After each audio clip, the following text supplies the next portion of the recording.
Bonsoir, mesdames, messieurs. Merci d'être des nôtres ce soir, malgré la température. Welcome, ladies and gentlemen, to the first, or second of our series, I should say, entitled Explore and Discuss, in connection with the Gods, a User's Guide exhibition, which I hope you've all had the chance to visit, or hopefully you will visit after this debate.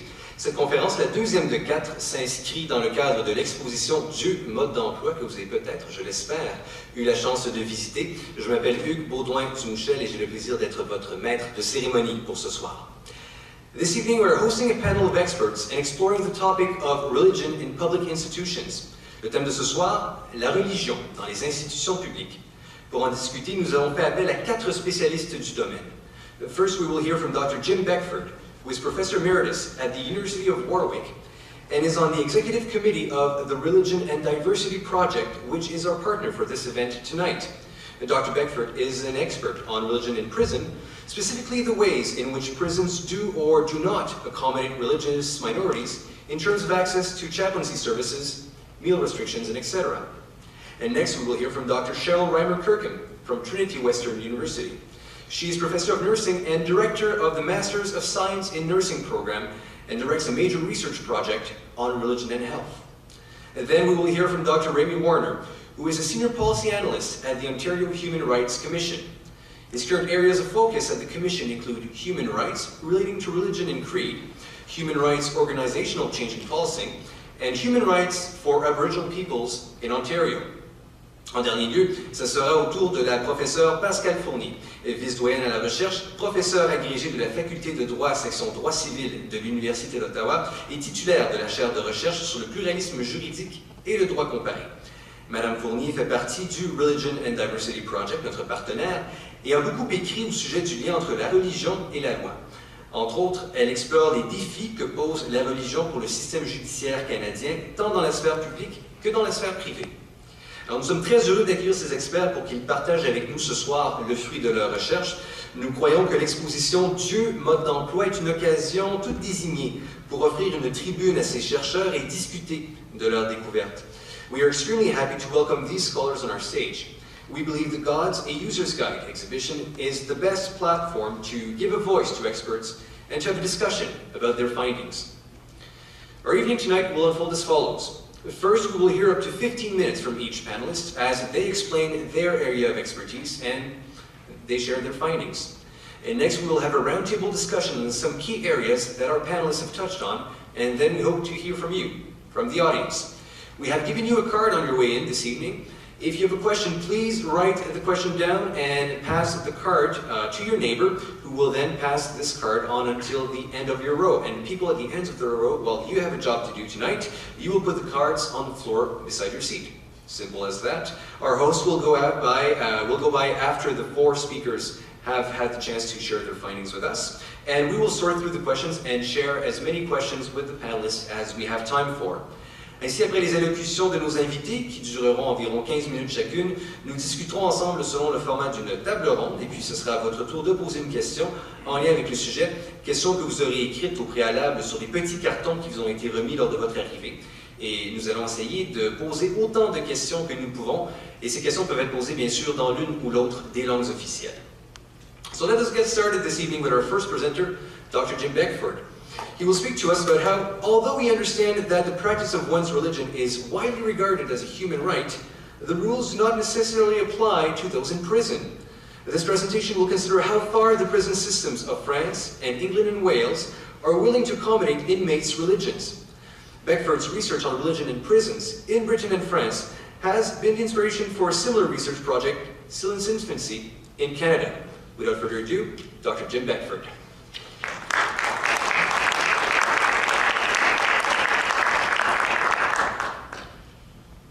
Let me begin by thanking the organisers, the museum and the Religion and Diversity Programme for inviting me to fly 3,200 miles to a snowy evening in Ottawa, and I'm delighted to be here. The worst prison riot that has ever occurred in Britain erupted during a Sunday morning service in the Protestant chapel inside the old Manchester prison. It lasted for 25 days in 1990. It resulted in the death of one inmate and of massive damage to the buildings.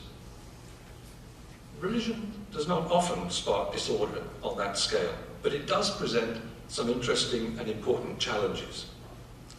The biggest challenge, I think, is to find a way of protecting the freedom of religion for prisoners that is fair, but is not open to abuse. And I do research on religion in prisons because it tells me a lot about two things in particular. On the one hand, it tells me about struggles for equality and justice. And on the other, it tells me about the state's reasons for wanting to limit the freedom of prisoners' religion. Now, it may seem strange to talk about religion in prisons in a discussion about religion in public institutions. After all, it's not obvious that prisons are public institutions in the normal sense of the term public. You can't just walk into a prison on the grounds that it's a public space. But prisons, their staff, their inmates, are all subject to public laws that are made by legislatures. And prisons are accountable to public authorities.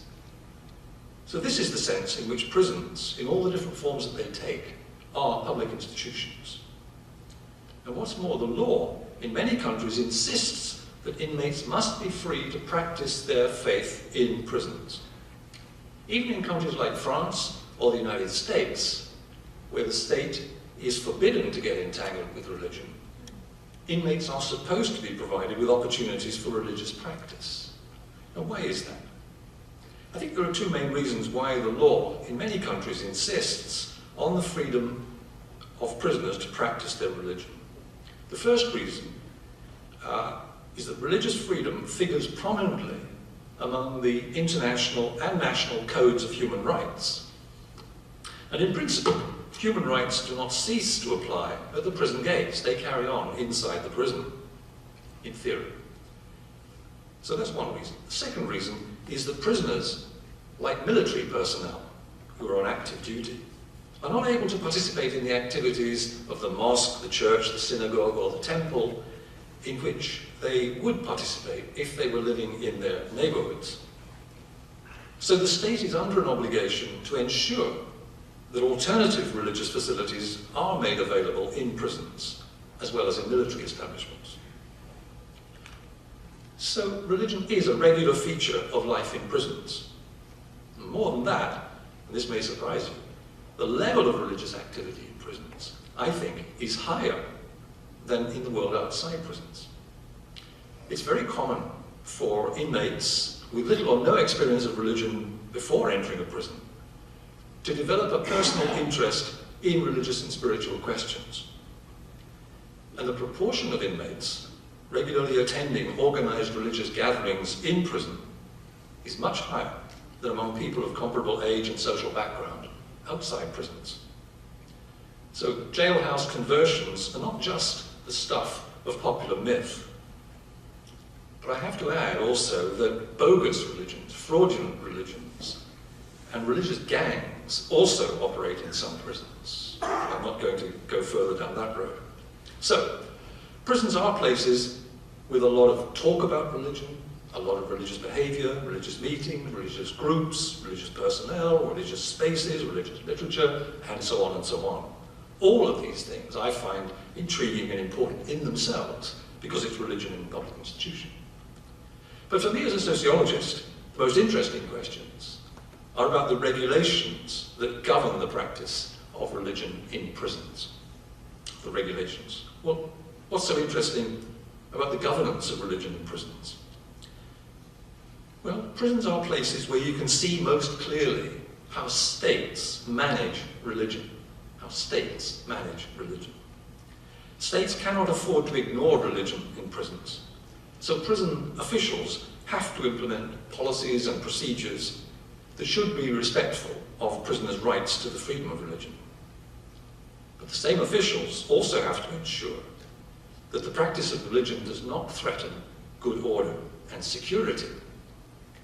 So that's the tightrope that prisons have to walk between limitation of religion on the one hand and accommodation of religion on the other hand.